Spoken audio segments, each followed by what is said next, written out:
ووصينا الإنسان بوالديه إحسانا حملته أمه كرها ووضعته كرها وحمله وفصاله 30 شهرا حتى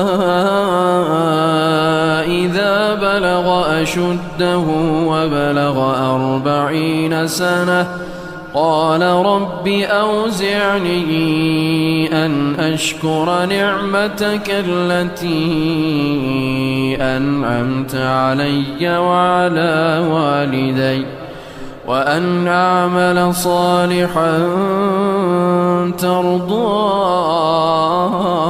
ترضاه وأصلح لي في ذريتي إني تبت إليك وإني من المسلمين। আমি মানুষকে তার পিতা মাতার সাথে সদ্ব্যবহারের আদেশ দিয়েছি। তার জননী তাকে কষ্ট সহকারে গর্ভে ধারণ করেছে এবং কষ্ট সহকারে প্রসব করেছে। তাকে গর্ভে ধারণ করতে ও তার স্তন্য ছাড়তে লেগেছে 30 মাস। অবশেষে সে যখন শক্তি সামর্থ্যের বয়সে ও 40 বছরে পৌঁছেছে তখন বলতে লাগল, হে আমার পালনকর্তা, আমাকে এরূপ ভাগ্য দান করো যাতে আমি তোমার নিয়ামতের শুকর করি যা তুমি দান করেছ আমাকে ও আমার পিতামাতাকে, এবং যাতে আমি তোমার পছন্দনীয় সৎ কাজ করি। আমার সন্তানদেরকে সৎকর্ম পরায়ণ করো। আমি তোমার প্রতি তওবা করলাম এবং আমি আজ্ঞাবহদের অন্যতম।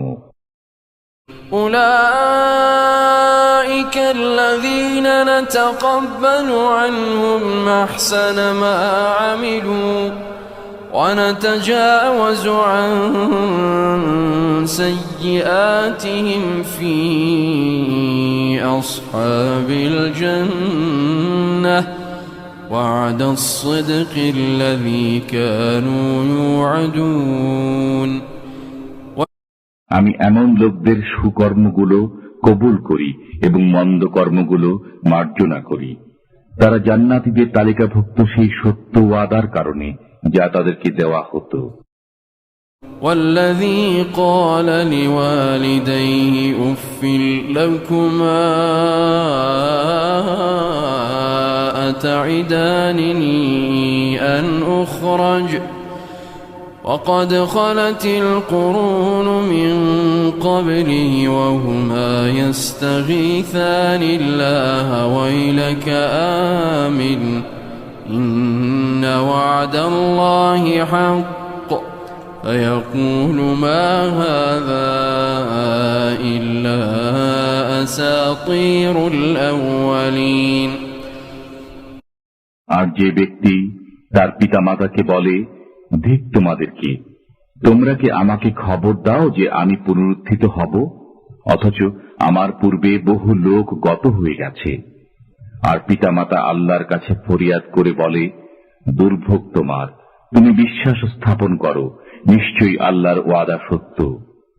তখন সে বলে, এটা তো পূর্ববর্তীদের উপকথা বই নয়। أولئك الذين حق عليهم القول في أمم قد